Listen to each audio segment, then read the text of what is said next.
Hey everyone, welcome back to the class. So we were doing class 12th economics subject. Chapter 1 हम कर रहे थे class 12th का. Previous lecture में मैंने बहुत सारे टॉपिक्स कवर अप कर लिए थे. जिसने भी नहीं देखा है, they can go and watch. Today we are continuing the chapter 1, some more topics. आज तो हो जाएगा हमारा चैप्टर 1 बहुत छोटा चैप्टर है. Okay, so today will be the last lecture of chapter 1. So let's move. क्या था चैप्टर 1? ये था introduction to micro and macro economics. Okay,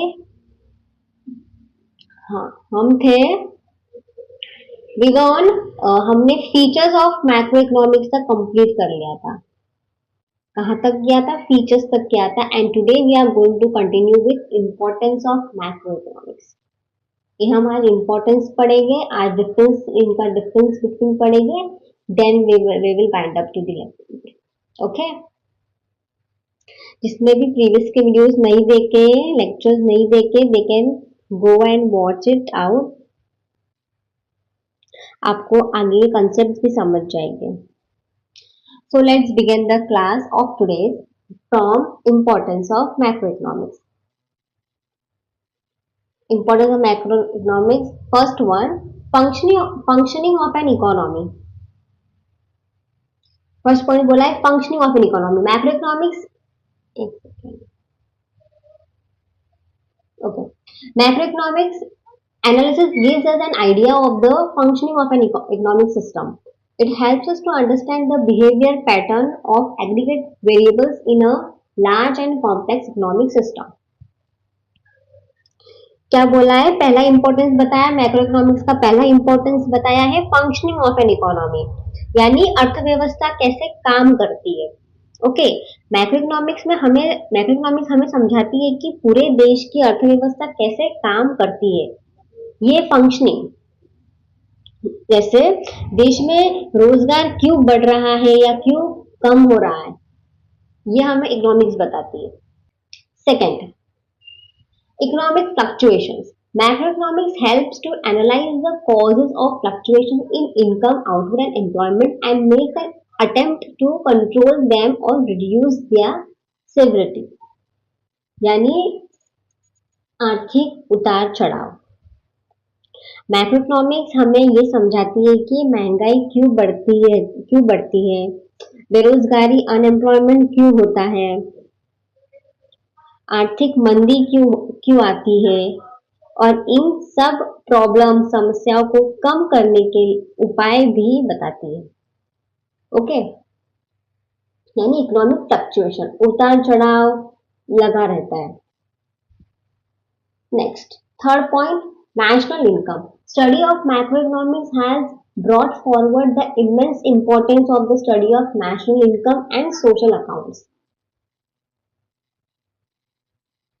Without a study of a national income, it is not possible to formulate correct economic policies. Okay, national income.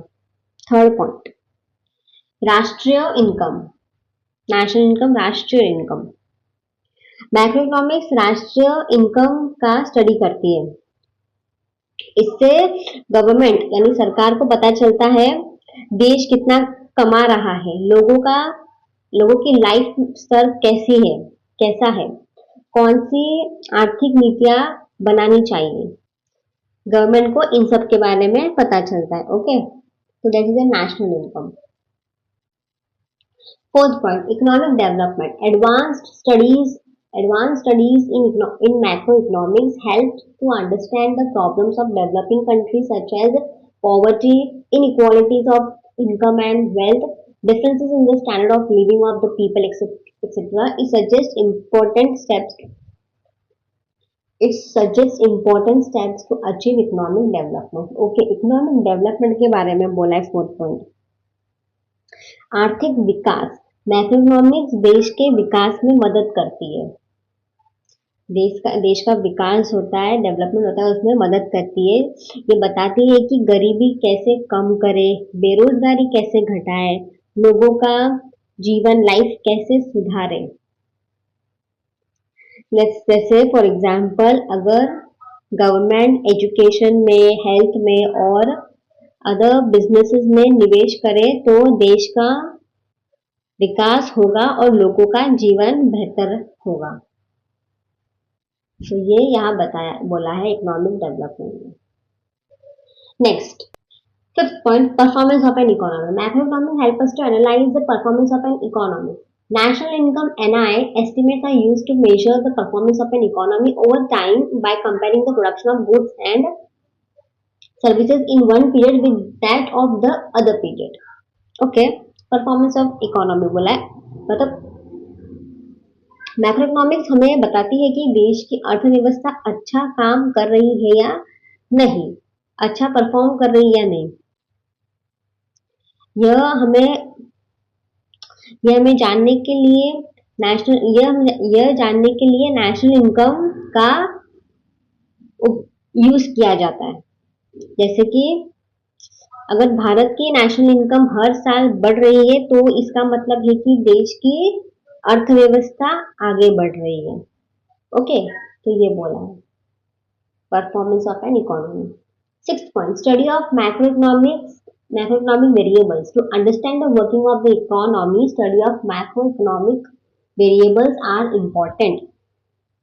Okay, जो blue में highlight word economic variables, तो text book के last में अगर हम जाते हैं,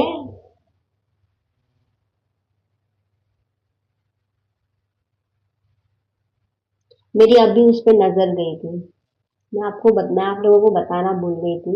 इसकी क्लास 11th में भी आपको था, है ना, याद है ना? क्लास 11 में टेक्स्ट बुक के, इकोनॉमिक्स टेक्स्ट बुक के पीछे सारे जो ब्लू में हाईलाइटेड वर्ड्स थे उनका मीनिंग यहाँ बताया है।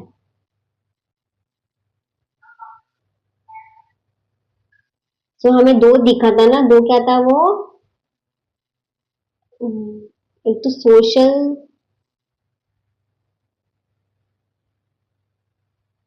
इकोनॉमिक वेरिएबल भी था ना, economic it refers to any measurement that helps us to determine how an economy functions. Population, poverty, unemployment, inflation, etc. are example of economic variables. Okay, ये सब क्या क्या आता है इकोनॉमिक वेरिएबल्स में? पॉपुलेशन आ गया, पॉवर्टी आ गया, अनएम्प्लॉयमेंट आ गया, इन्फ्लेशन आ गया और बहुत सारे वो सारे क्या होता है इकोनॉमिक वेरिएबल्स में आ गए। और एक कुछ था सोशल करके, let me find out, social account, account था,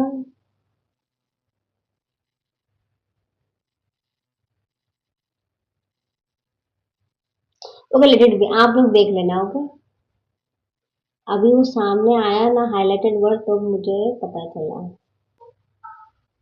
क्या था। सोशल, हाँ सोशल अकाउंट ही था, सॉरी।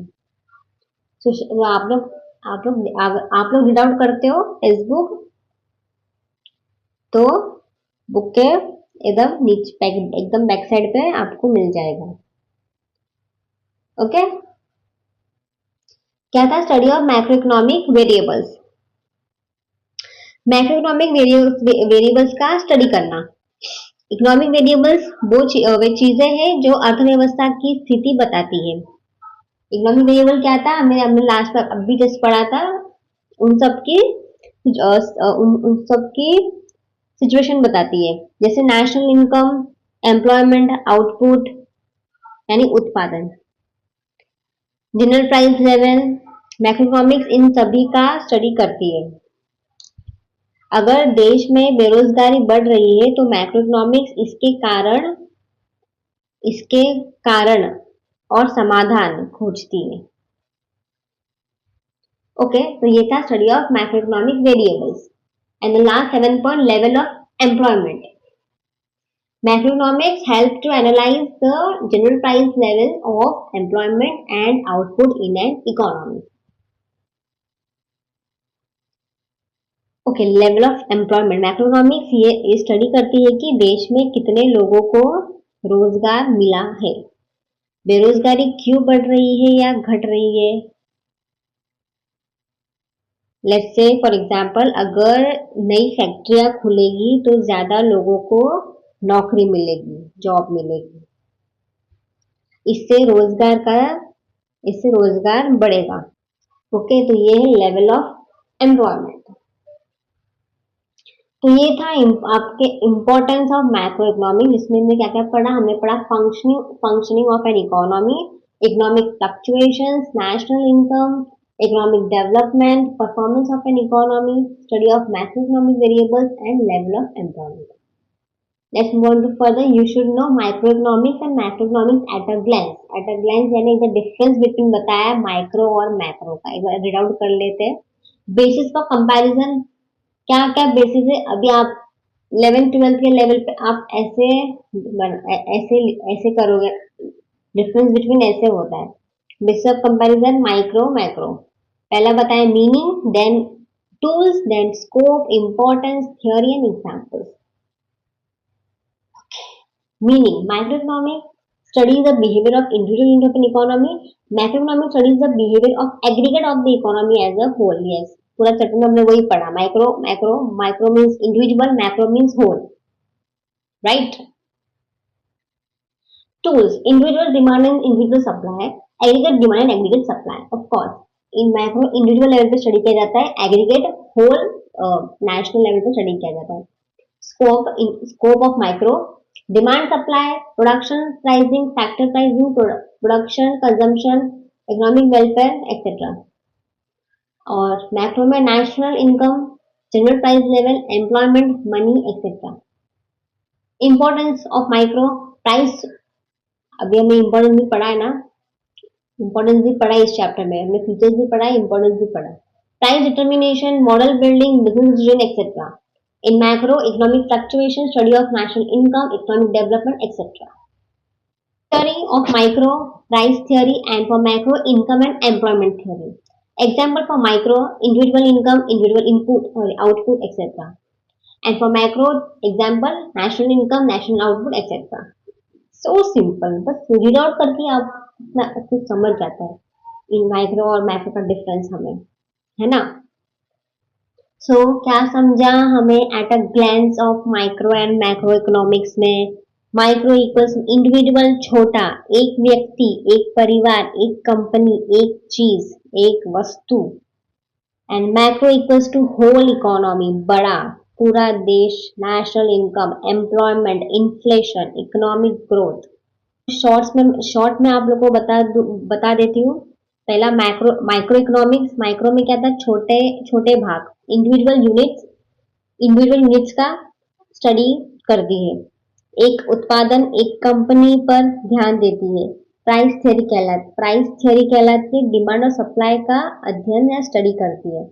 मैक्रो इकोनॉमिक्स मैक्रो में पूरी अर्थव्यवस्था का स्टडी करती है, जिसमें नेशनल इनकम, एम्प्लॉयमेंट, इन्फ्लेशन और इकोनॉमिक ग्रोथ पर ध्यान देती है।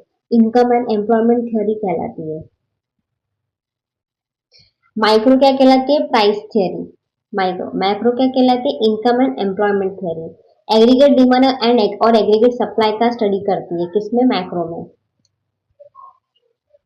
सो micro is one person, one firm, one thing, and macro is whole, पूरा देश, पूरी अर्थव्यवस्था, पूरी राष्ट्रीय income, national income, that is महंगाई, रोजगार।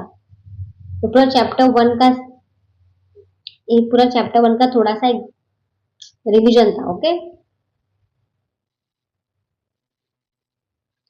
सो here we complete the chapter 1 of class 12 economics, that is chapter 1 क्या था, क्या है, introduction to micro and macro economics. Micro macro के बारे में आपने 11th क्लास में भी पढ़ा है। Okay, so here we complete our chapter 1.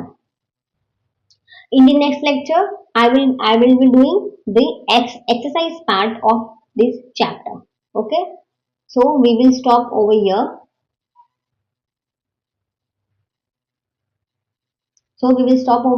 Because we have completed this chapter.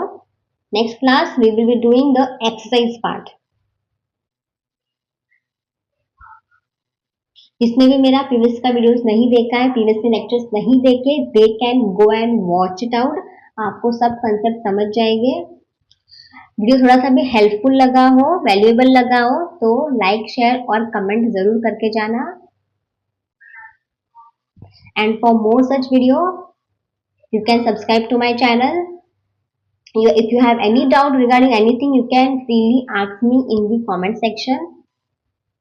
Till then, bye bye. Take care. See you all in the next class.